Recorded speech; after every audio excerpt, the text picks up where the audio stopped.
অন্তর্ভুক্ত। আল্লাহ কোরআনে বলেছেন ইয়া আইয়ুহাল্লাযীনা আমানু লা তাত্তাখিযুল ইয়াহুদা ওয়ান নাসারা। দেখেন আল্লাহ হিন্দু কিন্তু কোরআনে কোনো জায়গায় হিন্দুর কথা বলা নেই ডাইরেক্টলি ভাবে। হিন্দু বৌদ্ধ অন্যান্য ধর্মের অনুসারী যারা কোরআনে ডাইরেক্টলি ওদের নাম আনেনি, কিন্তু মাত্র শুধু দুইটা ধর্মের কথা আল্লাহ কোরআনে এনেছে হাদিসের নাম নিয়ে, ইহুদি এবং নাসারা, ইহুদি এবং খ্রিস্টান, এই দুইটা জাতির কথা আল্লাহ কোরআনে স্পষ্টভাবে এনেছে। হিন্দুর কথা বৌদ্ধর কথা কোরআনে আপনি কোনো জায়গায় পাবেন না ডাইরেক্টলি ভাবে।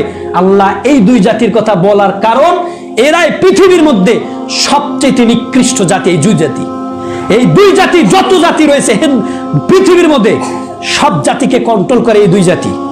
এই ইহুদি খ্রিস্টান এই দুইটাই জাতি সমস্ত ধর্মের কোয়ালিফাইড লোকদেরকে কন্ট্রোল করে।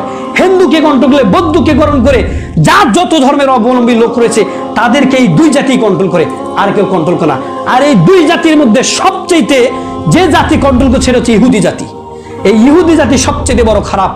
এই ইহুদি জাতি পৃথিবীর মধ্যে এদের মতো নিকৃষ্টতম জাতি দুনিয়ার মধ্যে আর নেই, দুনিয়ার মধ্যে দ্বিতীয়তে আর নেই।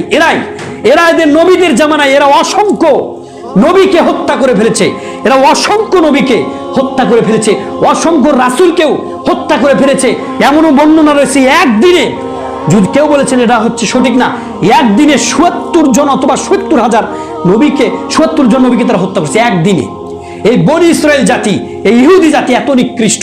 মুহাম্মদ সাল্লাল্লাহু আলাইহি সাল্লামকে সবচেয়ে বিপদের কষ্টের সম্মুখীন যুদ্ধে প্রতারণা করার দিক দিয়ে সবচেয়ে বেশি যে শত্রুতা পোষণ করেছিল এই যে কাফেরের দেরকে যারা সাহায্য করেছিল, এবং মদিনায় এসে আল্লাহ রাসূল সাল্লাল্লাহু আলাইহি ওয়াসাল্লাম যে কষ্টের সম্মুখীন করেছিল, এর পিছনে তাকিয়ে দেখবেন যে ইহুদি জাতি রয়েছে। ইহুদি আবু জাহেল, উতবা, সাইবা এদেরকে সহযোগিতার পিছনে ছিল ইহুদি জাতি একটা। ইহুদি জাতি কেন মুহাম্মদ সাল্লাল্লাহু আলাইহি ওয়াসাল্লামকে মানলো না?